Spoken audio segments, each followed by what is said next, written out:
الوداع الوداع الوداع الوداع.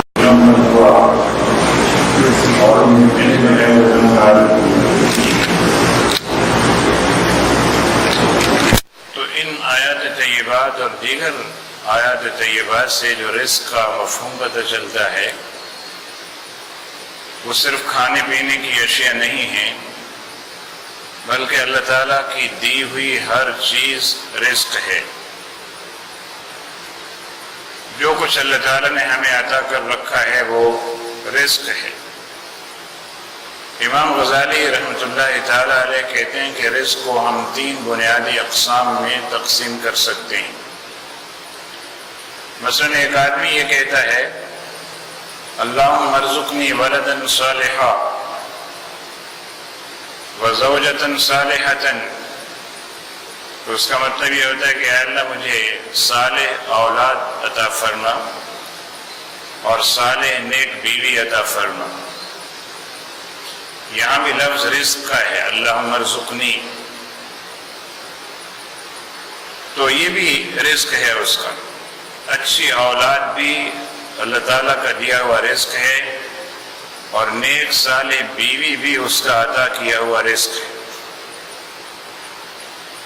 پھر کوئی آدمی دعا کرتا ہے اور وہ کہتا ہے اللہم ارزقنی علما نافعا، اے اللہ مجھے نفع بخش علم عطا فرما، تو نفع بخش علم بھی اللہ کا دیا ہوا رزق ہے۔ اور کوئی دعا کرتا ہے کہتا ہے اللہم ارزقنی موتا فی سبیلک، اے اللہ مجھے اپنے راستے میں یعنی شہادت کی موت نصیب فرما، تو وہ بھی اللہم ارزقنی کہتا ہے۔ تو آسان موت، اچھی موت، اللہ کی راہ میں موت، علم حاصل کرتے ہوئے علم تقسیم کرتے ہوئے موت، جذبہ جہاد سے سرشار میدان جہاد میں موت، یہ بھی اللہ تعالیٰ کا رزق ہے۔ تو اس سے یہ بات پتہ چلی کہ رزق کا مفہوم اس کے اندر وسعت ہے۔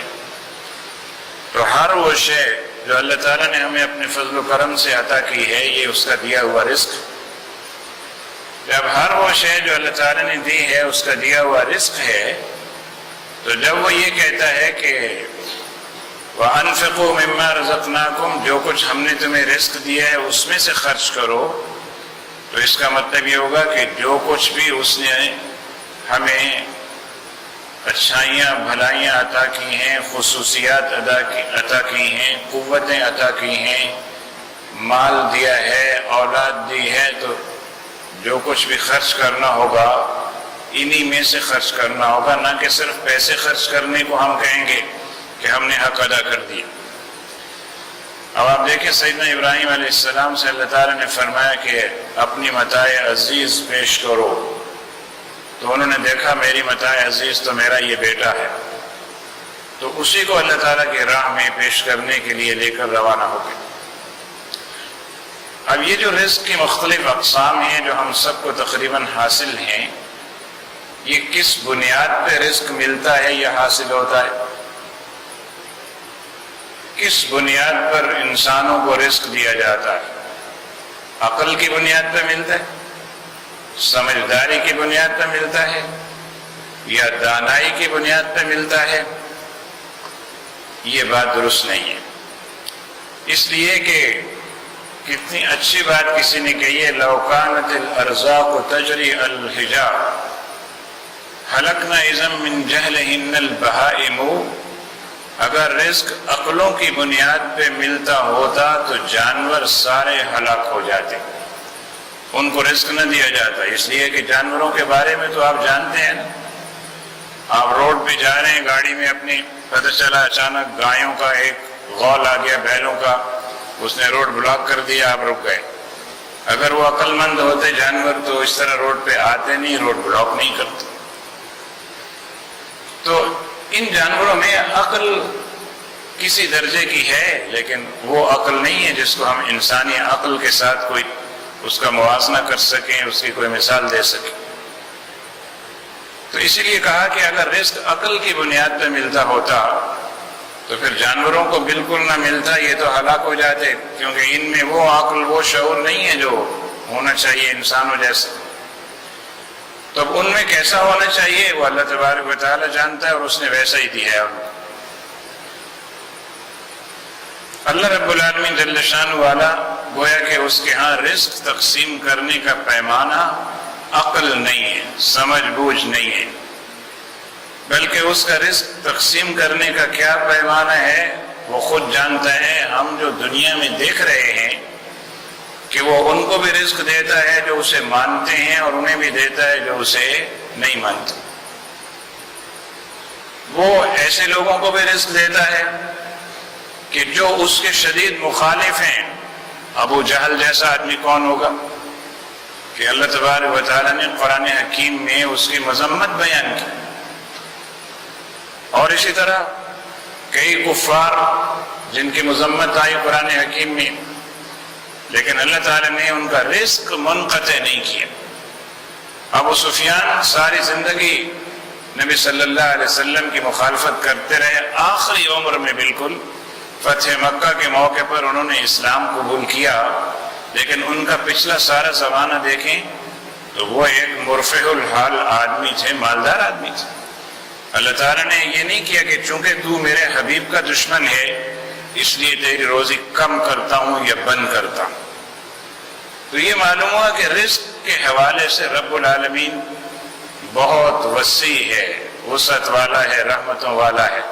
میں وسیع القلب کا لفظ کہنا چاہتا تھا، لیکن یہ اللہ تعالیٰ کے حوالے سے چھوٹا لفظ، کیونکہ وسیع القلبی تو دل والے لوگوں کے پاس ہوتی ہے نا، انسانوں کے پاس۔ تو اللہ تعالیٰ کی ذات تو اس سے کہیں ورا ہے، لیکن اس کے اندر رب العالمین کے ہاں کتنی سخاوت، کتنا وہ کریم ہے، جواد ہے کہ سخت ترین دشمنوں کو بھی روزی ان کی منقطع نہیں کرتا، وہ جاری رہتی ہے۔ تو اس سے معلوم ہوا کہ رزق کا جو ملنا ہے یہ اللہ تعالیٰ کے فضل پر موقوف ہے۔ انسان کی جو ذمہ داری اس نے بتائی اور لگائی ہے وہ یہ کہ تم رزق حلال کے حصول کی تگ و دو کرو، کوشش کرو، یہاں تک کہ یا ایھا الذین آمنوا اذا نودی للصلاۃ من یوم الجمعۃ فاسعوا الی ذکر اللہ وذروا البیع۔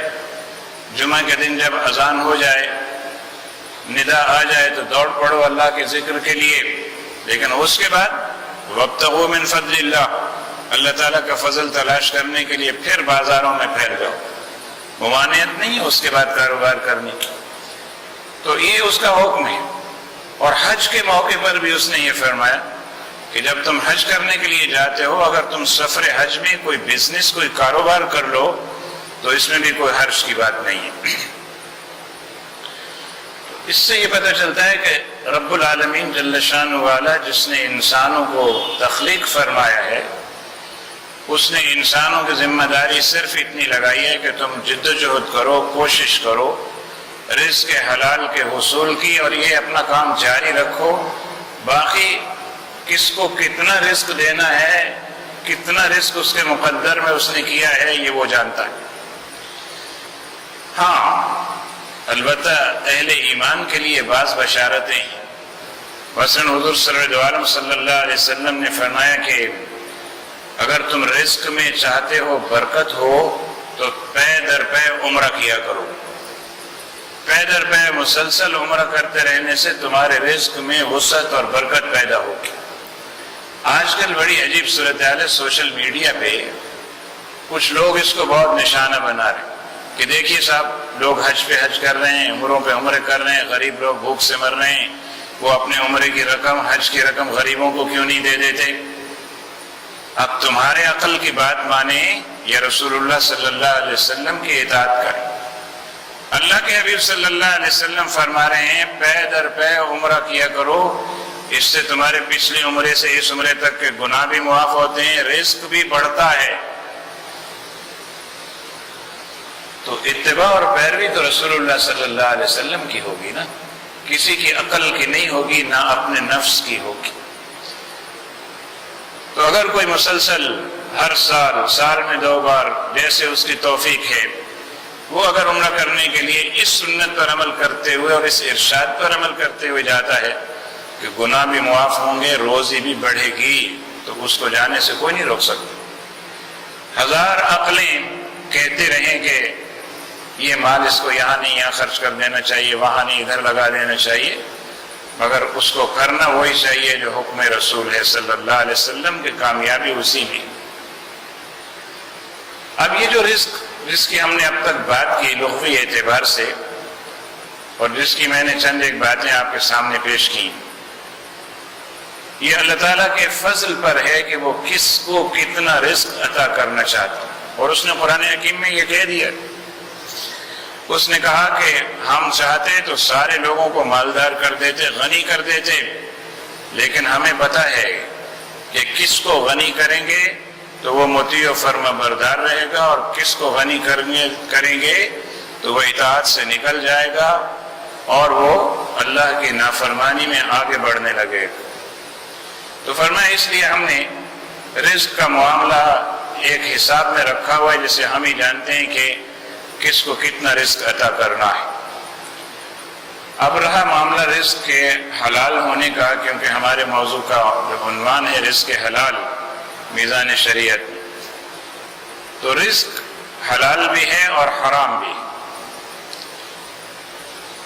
جو رزق اللہ تبارک و تعالیٰ کی طرف سے ملتا ہے، انسان اپنے کسی عمل سے یا اسے حرام کر لیتا ہے اپنے اوپر، یا اس حلال کو حلال ہی رکھتا ہے۔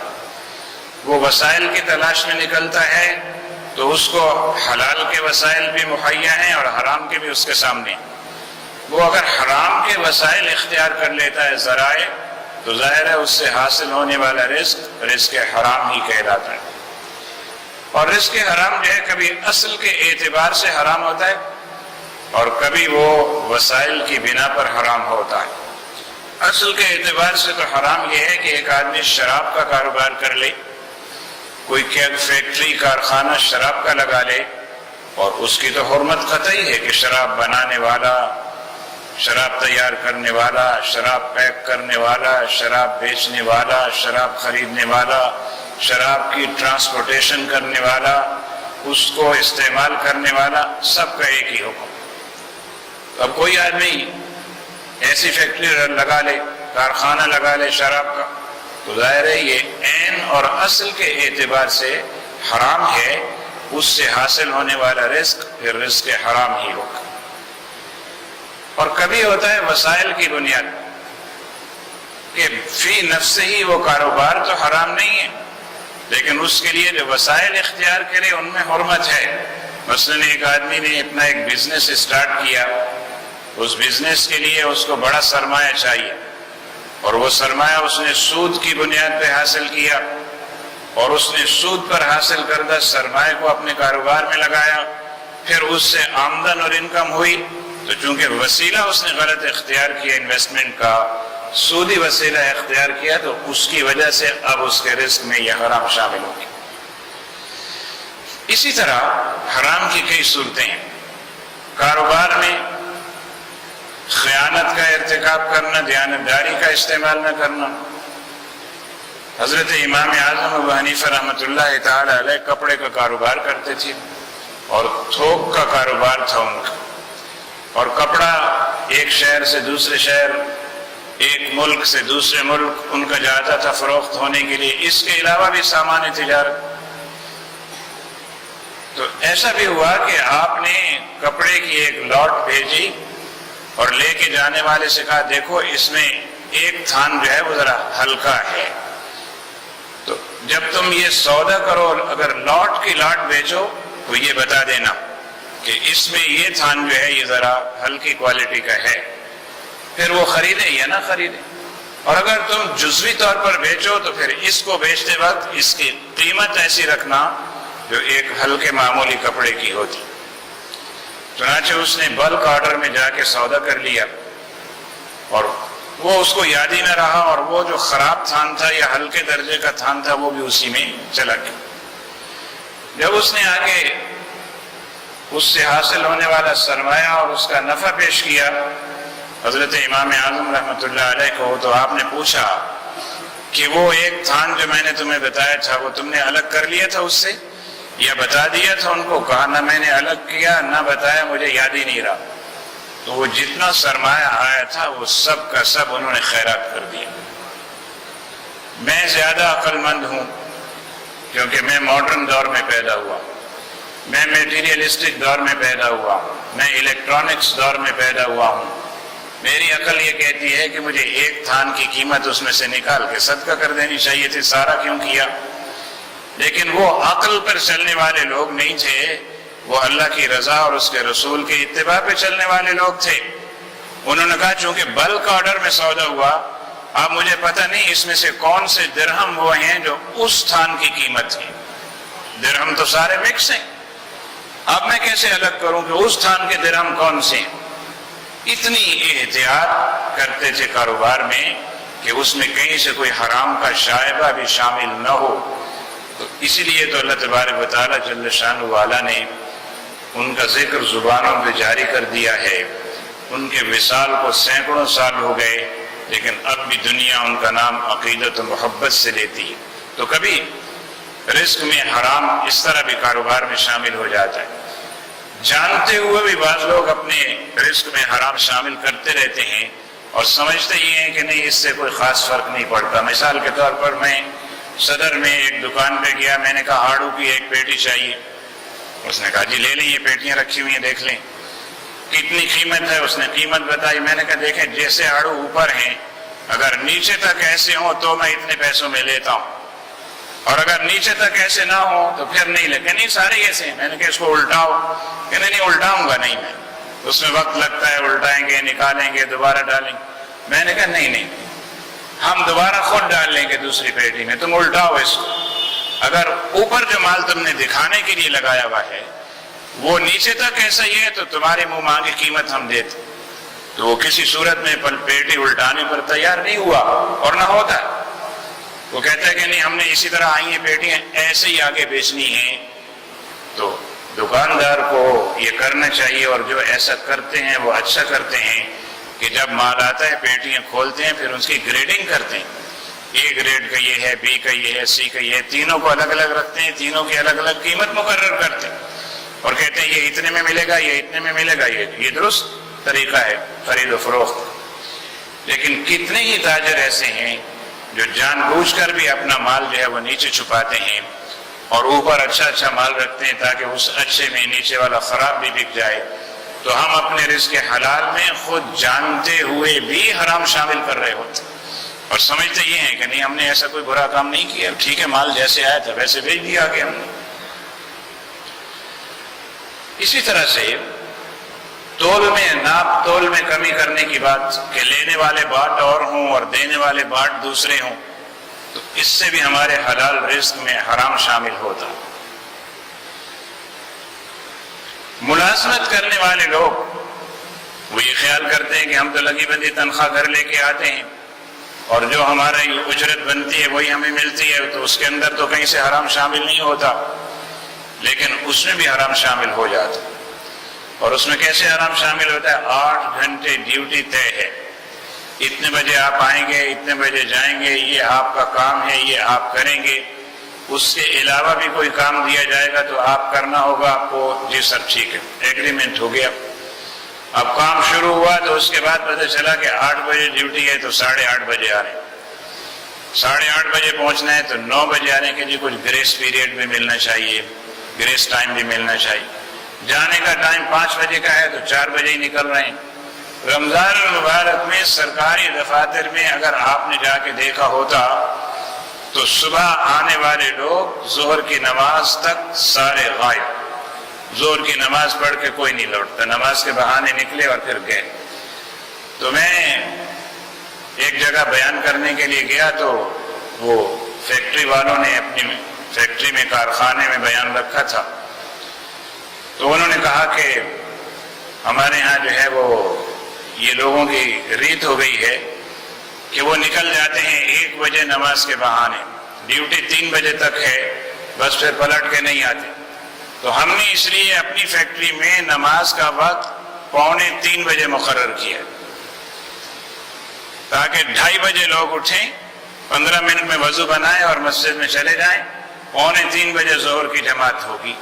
کہنے لگے اس پر بہت سارے لوگ بڑے جزبز ہوتے ہیں، وہ کہتے ہیں صاحب 1:30 بجے اذانیں ہو جاتی ہیں، 2:15 بجے ہو جاتی ہیں، آپ 2:45 بجے جماعت کروا رہے ہیں، آپ خدا کو کیا جواب دیں گے؟ ٹائم پہ نماز نہیں پڑھ رہے۔ تو کہنے لگے ہمارا یہ عمل درست ہے یا غلط ہے؟ میں نے کہا آپ کا یہ عمل 100% درست ہے، اس لیے کہ نماز ظہر کا وقت جو ہے یہ تو نہیں ہے کہ اذان ہو جائے تو بس اسی وقت نماز پڑھنا ضروری ہے۔ حضور صلی اللہ علیہ وسلم نے فرمایا کہ جب نمازیں فرض ہوئیں تو جبریل امین آئے، انہوں نے 5 نمازیں ایک دن کی مجھے اول وقت میں پڑھائیں۔ ظہر ایسے وقت میں کہ لگتا تھا ابھی سورج سوا نیزے پہ کھڑا، عصر ایسے وقت میں لگتا تھا ابھی ظہر کا ہی وقت ہے، اور اسی طرح سے باقی نمازیں۔ دوسرے دن آئے تو فجر کی نماز ایسے وقت میں پڑھائی کہ سلام پھیرتے ہی جیسے سورج نکل آیا، اور ظہر ایسے وقت میں پڑھائی کہ جیسے عصر کا وقت داخل ہونے والا، اور عصر ایسے وقت میں پڑھائی کہ سورج غروب ہونے میں کوئی 20 منٹ باقی ہوں۔ اور یہ سب کرنے کے بعد انہوں نے کہا یا رسول اللہ، اللہ تعالیٰ نے مجھے بھیجا تھا تاکہ میں آپ کو آپ کی امت کے لیے نمازوں کے اوقات بتا دوں، پہلے دن اور دوسرے دن کے درمیان کا پورا وقت نماز کا ہے۔ تو اب اگر کوئی ظہر کی نماز فرض کیجئے 5 بجے ادا کرے، عصر 5:30 بجے ہو رہی ہے، تو اس کی ظہر تو ویلڈ ہے نا، جائز ہے۔ کون کہہ سکتا اسے کہ نہیں تم نے عصر درست ظہر صحیح ٹائم پہ نہیں پڑھی؟ ٹائم ظہر کا ہے، عشاء کی نماز ہے، اب سحری کے وقت تک، اذان ہونے تک، بلکہ سحری بھی کھانے کے بعد، یہ سارا عشاء کا وقت۔ اگر کوئی اول وقت میں نہیں پڑھ سکا، وہ سو گیا اور وہ سحری کے وقت بیدار ہوا اور اس نے کہا میں عشاء کی نماز پڑھ لوں، تو کیا کہیں گے؟ اس کی نماز نہیں ہوئی، عشاء کا وقت ہے نا، جب وقت ہے تو نماز بھی ہو جائے گی۔ یہ بات درست ہے کہ اول وقت میں پڑھ لینے سے فائدہ یہ ہوتا ہے کہ ایک فرض سے آدمی اول وقت میں سبکدوش ہو گیا۔ تو میں نے ان سے کہا کہ آپ کا ٹائم بالکل ٹھیک ہے، غلط نہیں ہے، کیونکہ نماز ظہر کا ٹائم تو جاتا ہے 5 بجے تک۔ تو اب ایسی صورت میں جب ملازمین یہ کرتے ہوں کہ ڈیوٹی 3 بجے تک ہے، نماز کے بہانے 1 بجے 1:15 بجے نکل جائیں اور واپس پلٹ کے نہ آئیں، تو انہوں نے اپنے رزق حلال میں حرام شامل کر لیا۔ بہانے سے نکلے اور 2 گھنٹے کا وقت کھا گئے، جس کا معاوضہ وہ لے رہے ہیں اور اس میں کام وہ نہیں کر رہے۔ ایک ہمارے فیکٹری میں کام کرنے والے جاننے والے ہیں، تو ہمیں صبح جانا تھا سجاول، تو میں نے کہا بھائی صبح سجاول جانا ہے تو تم ہمارے ساتھ چلو گے؟ کہنے لگا ہاں میری ڈیوٹی تو رات کی ہے لیکن میں چلوں۔ میں نے کہا رات کی ڈیوٹی کرنے کے بعد پھر صبح آپ کیسے چلیں گے ہمارے ساتھ؟ صبح تو آپ کو پھر سونا چاہیے، آرام کرنا چاہیے۔ کہنے لگے نہیں، وہاں موقع مل جاتا ہے۔ تو میں نے کہا کیسے موقع مل جاتا ہے؟ کہنے لگے بس وہ باری باری ہم سو لیتے ہیں، 2 گھنٹے ایک آدمی سو جاتا ہے، 2 گھنٹے دوسرا سو جاتا ہے، 3 گھنٹے بھی سو جاتے ہیں ہم۔ تو اب آپ بتائیں جب ہم ڈیوٹی پہ سو کے ڈیوٹی گزاریں گے اور ہم طے کر لیں گے آپس میں یار تو جاگتے رہیے، کوئی آ جائے تو ذرا دیکھ لینا، اور تو سو جانا، میں دیکھتا رہوں گا، کوئی آگے سپروائزر تو میں سنبھال لوں گا اس کو۔ تو اب رزق حلال تو ہے لیکن ڈیوٹی صحیح ادا نہ کر کے ہم اس کے اندر اس وقت کی اجرت جو لے رہے ہیں اور کام نہیں کر رہے ہیں، تو ہم اس کے اندر حرام شامل کرتے ہیں اور سمجھتے یہ ہیں کہ کچھ نہیں کیا ہم نے، گڑبڑ نہیں ہوئی کوئی، ٹھیک ہی چل رہا ہے نظام۔ کبھی حرام شامل ہوتا ہے ہمارے رزق میں چوری سے، ڈکیتی سے، اور کبھی حرام کی آمیزش سے۔ سامان خریدا حلال، فروٹ خریدا ہے، سیب خریدے ہیں، آڑو خریدے ہیں، کوئی اور فروٹ خریدا ہے اور اس نے کہا جی اتنے روپے کا کلو، ہم نے کہا جی ٹھیک ہے، وہ اتنے ہی روپے کے کلو ہم نے اس سے خریدے لیکن ایک آدھ اٹھا کے خاموشی سے اس میں ڈال دیا، تو حلال میں ہم نے حرام شامل کر دیا۔ اب اس حرمت کی بات جنہوں نے سمجھی، دنیا ان کا نام عقیدت و محبت سے لیتی ہے۔ حضرت ابراہیم ادھم بلخی رحمۃ اللہ تعالی علیہ، بڑا نام ہے، بلخ کے بادشاہ تھے اور انہوں نے اللہ کی رضا کے لیے بادشاہت چھوڑ کر فقیری کو اختیار کر لی۔ حضرت ابراہیم ادھم بلخی رحمۃ اللہ تعالی علیہ بیت المقدس میں، مسجد اقصی میں رات کو عبادت کے لیے چلے جاتے تھے اور کسی کونے گوشے میں بیٹھ کے اپنی عبادت کرتے رہتے تھے۔ کچھ عرصہ انہوں نے بیت المقدس میں عبادت میں گزارا۔ ایک رات وہ گئے تو عبادت میں مزہ نہیں آ رہا تھا، لطف نہیں پیدا ہو رہا، یہ پنکھا ادھر کر کے چلا دو، عبادت میں لطف نہیں پیدا ہو رہا تھا، تو بڑے پریشان ہوئے۔ سردی کی رات تھی، ایک ٹاٹ اپنے اوپر لپیٹا ہوا تھا بوریا سردی سے بچنے کے لیے، اور ایک کونے میں دب کے بیٹھے تھے، عبادت میں لطف نہیں آ رہا، لیٹ گئے۔ وہ فرماتے ہیں کہ دروازے مسجد کے اندر سے بند تھے، اور اندر سے ہی کوئی کھولتا تو کھلتے دروازے میں نے اندر سے بند کر رکھا، لیکن میں نے دیکھا کچھ وقت کے بعد اچانک دروازہ خود بخود کھل گیا اور لوگ اندر آنے لگے آدھی رات کے بعد، اور میں نے دیکھا تو تقریباً 40 کے قریب لوگ اندر آئے۔ وہ اندر آ کے بیٹھ گئے اور ان کے سامنے ایک شخص یوں بیٹھ گیا جیسے تخت پہ بادشاہ بیٹھ جاتا ہے۔ پھر لوگ اپنی اپنی عرضیاں گزارشیں پیش کرنے لگے، اور وہ لوگوں کے فیصلے کرنے لگے، بتانے لگے، اور میں یہ سارا منظر ٹاٹ سے جھانک کے دیکھتا رہا۔ پھر اس بادشاہ سلامت نے وہ جو تخت پہ بیٹھے تھے پوچھا کہ آج مسجد سے آدم بو آ رہی ہے، یعنی کوئی آدمی ہے اندر؟ تو دوسرے نے جواب دیا جی ہاں ایک آدمی اندر ہے، اور وہ ابراہیم ادھم ہے۔ اس کا مطلب یہ ہوا، حضرت ابراہیم ادھم فرماتے ہیں جب میں نے یہ سنا نا کہ اس نے کہا آدم بو آ رہی ہے، تو اس کا مطلب یہ کہ یہ جو آئے تھے یہ غیر آدم تھے سارے، اگر یہ بھی آدمی ہوتے تو کہتے ہمارے جیسا کوئی اور آدمی بھی کہیں ہے، تو یہ اس کا مطلب ہے ملائکہ تھے، فرشتے تھے۔ تو جب انہوں نے یہ بات کہی تو دوسرے نے جواب دیا کہ ہاں ابراہیم ادھم ہے۔ کہا کہ کیوں دبکا ہوا ایک جانب کونے میں؟ کہا آج اس کو عبادت میں لذت نہیں آ رہی۔ اچھا، کہ کیوں نہیں لذت آ رہی اس کو؟ کہا اس لیے لذت نہیں آ رہی کہ اس نے کھجوریں خریدی تھیں، اور جب اس نے کھجوریں خریدی تو ایک کھجور والے کی وہ اچھل کر اس کی کھجور میں شامل ہو گئی، اس کا ہاتھ لگنے سے یا ان کا ہاتھ لگنے سے۔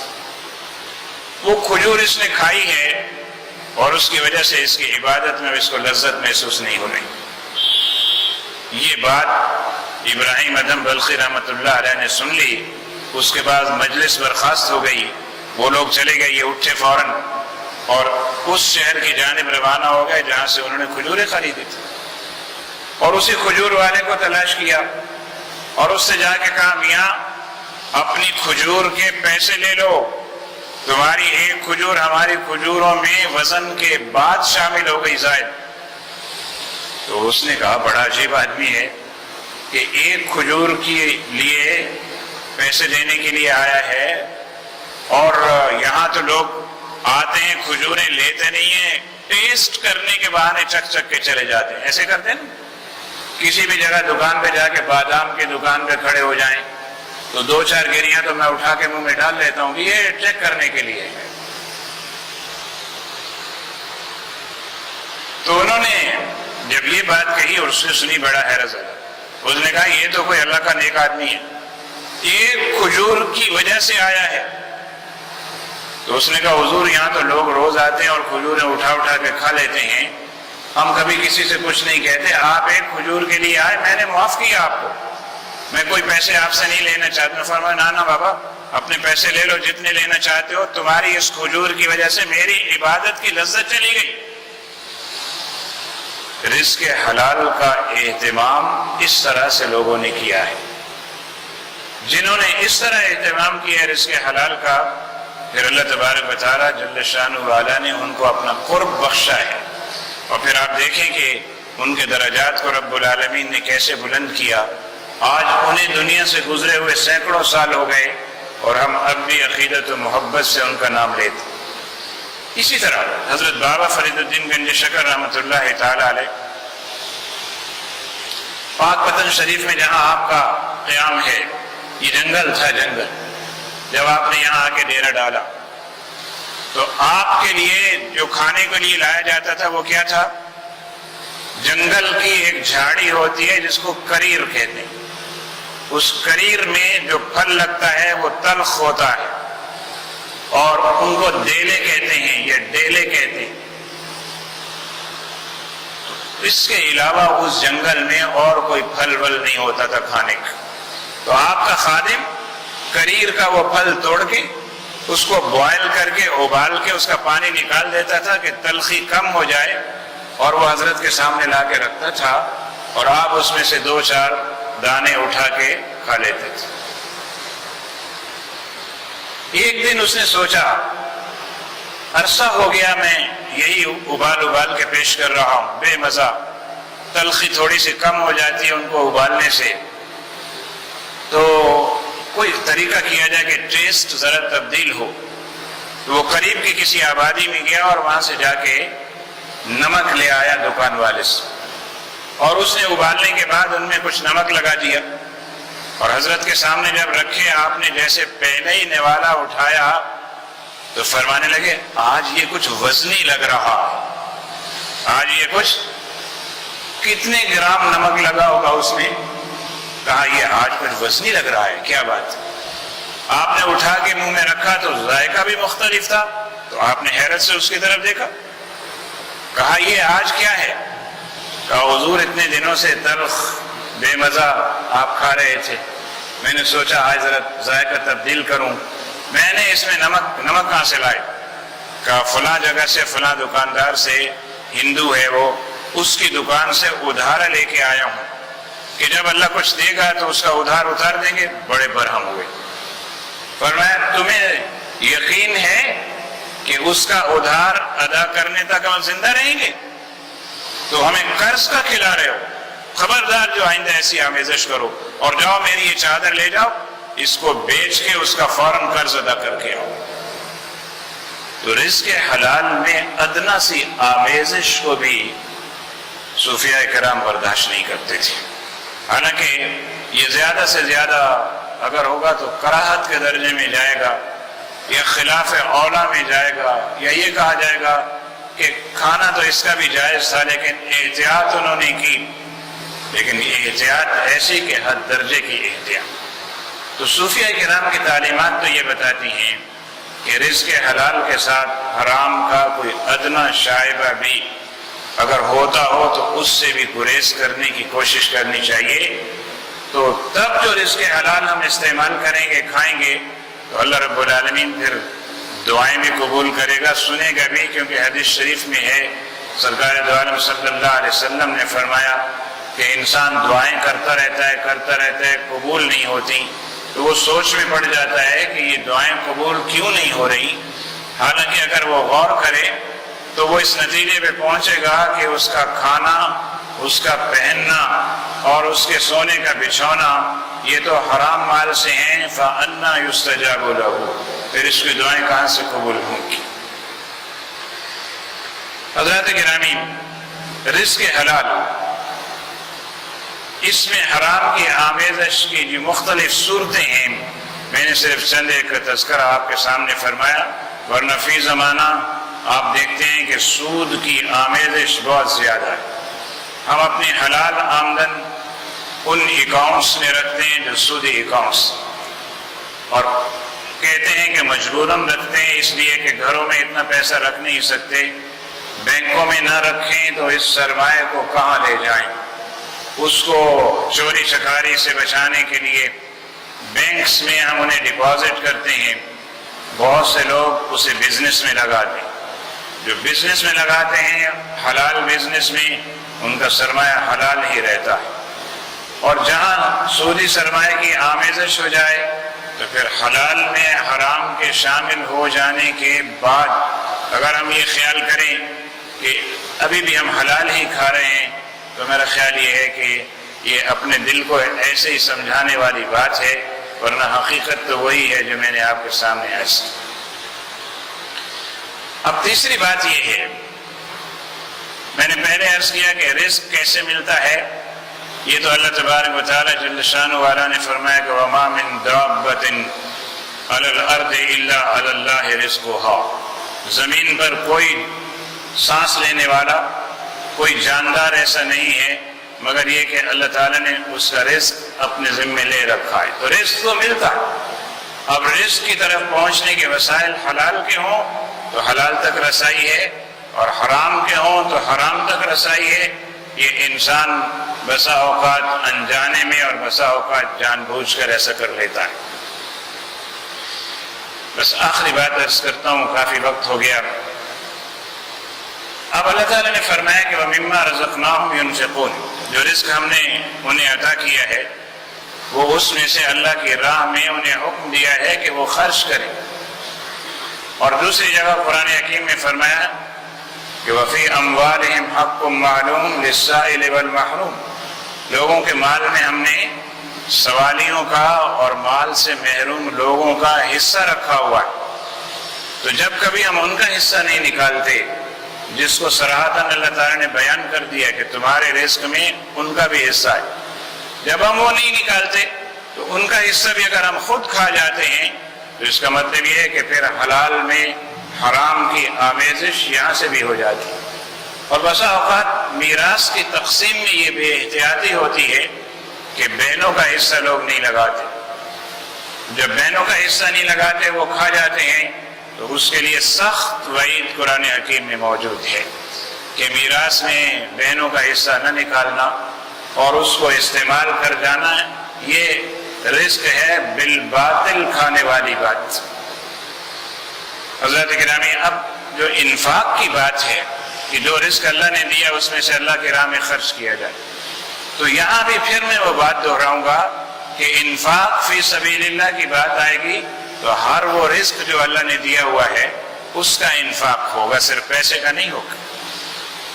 انفاق کی ایک صورت ہے سرمایہ اور پیسہ، اور انفاق کی دوسری صورت علم کا بھی انفاق، کیونکہ علم بھی اللہ تعالیٰ کا دیا ہوا رزق ہے۔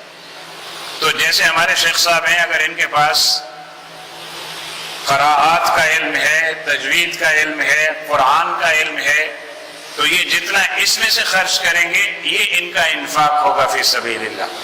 یہ نہیں کہ پیسے تو یہ خرچ کریں اور یہ جو تجوید کا اور قراءات کا علم ہے اس کو سنبھال کے رکھیں کہ مجھ جیسا کوئی اور قاری نہ پیدا ہو جائے، تو یہ انفاق کے خلاف بات ہوگی۔ اس لیے اہل علم کی کوشش یہ ہوتی ہے کہ جو علم اللہ تعالیٰ نے انہیں دیا ہے اسے وہ تقسیم کریں، اس کا انفاق کریں، تاکہ اس پر بھی ان کو اجر ملے اور مواخذہ نہ ہو جائے کہ تم سارا سب کچھ سمیٹ کے اپنے ساتھ ہی لے کے چلے آئے، عام کیوں نہ کیا، اس علم کو لوگوں تک کیوں نہ پہنچائے۔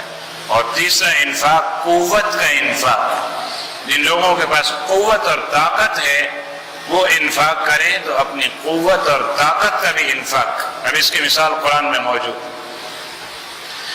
حضرت موسیٰ علیہ السلام اپنے علاقے سے نکل گئے، ایک خاص واقعہ، ایک عبادت جو اس کا سبب بنا نکلنے کا۔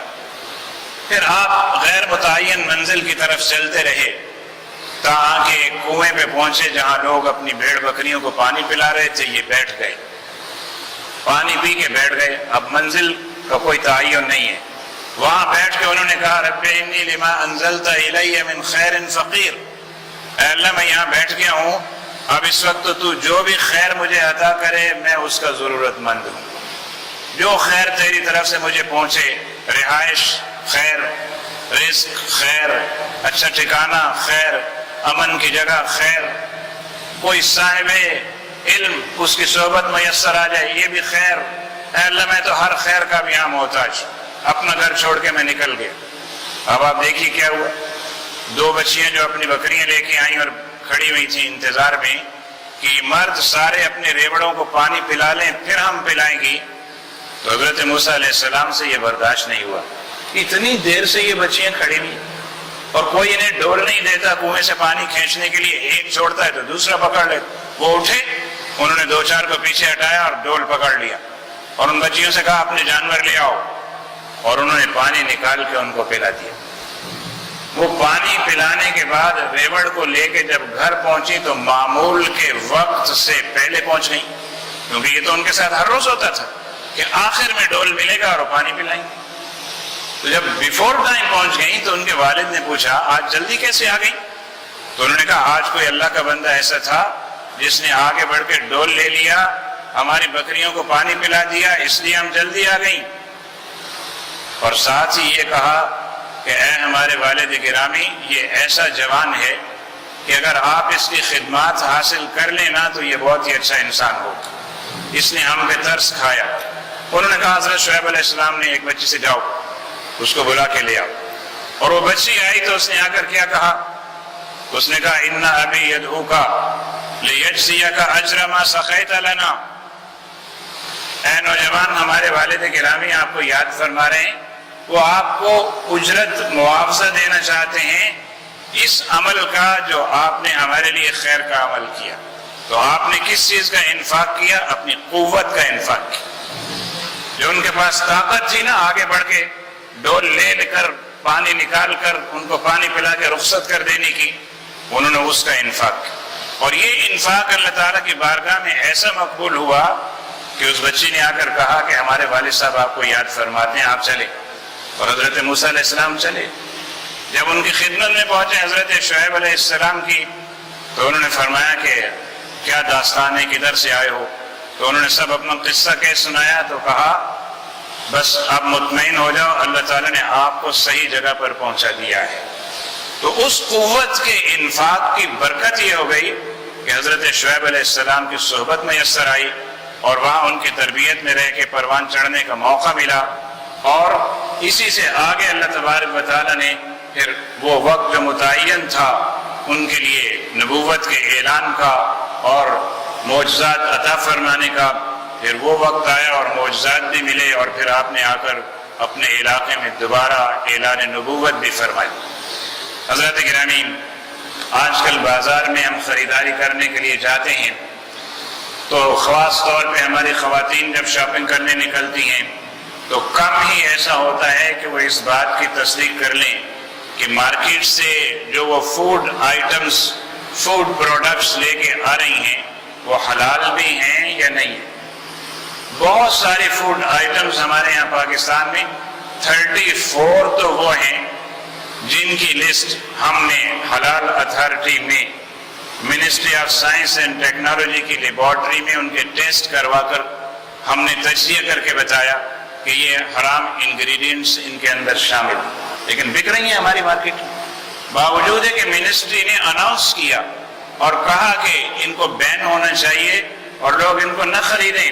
لیکن اب مسئلہ یہ ہے کہ آج کل مارکیٹنگ اتنا زبردست شعبہ ہے، اس خوبصورتی کے ساتھ ان کی پیکنگ ہوتی ہے اور اتنا اچھا دکھنے میں وہ لگتا ہے ان کا پیکٹ کہ خواتین جلدی جلدی اٹھا لیتی ہیں، دوسرے کو چھوڑ دیتی۔ تو جتنی بھی اس طرح کے پروڈکٹس ہیں نیٹ پہ ان کی ایک لسٹ موجود بھی ہے۔ تو خریداری میں اپنے حلال رزق میں ہم مثال کے طور پہ پکوڑے تو بنائے گھر میں، بڑی محنت سے تیار کیے افطار کے لیے، اور ان کے اندر کیچپ وہ استعمال کر لیا بازار سے لا کے جو حرام، تو اب کیا ہوگا؟ ہم نے تو حرام ہی کھایا نا، اپنے پکوڑے بھی حرام کر لیے۔ تو ان باتوں کا بھی خیال رکھنا ضروری ہے۔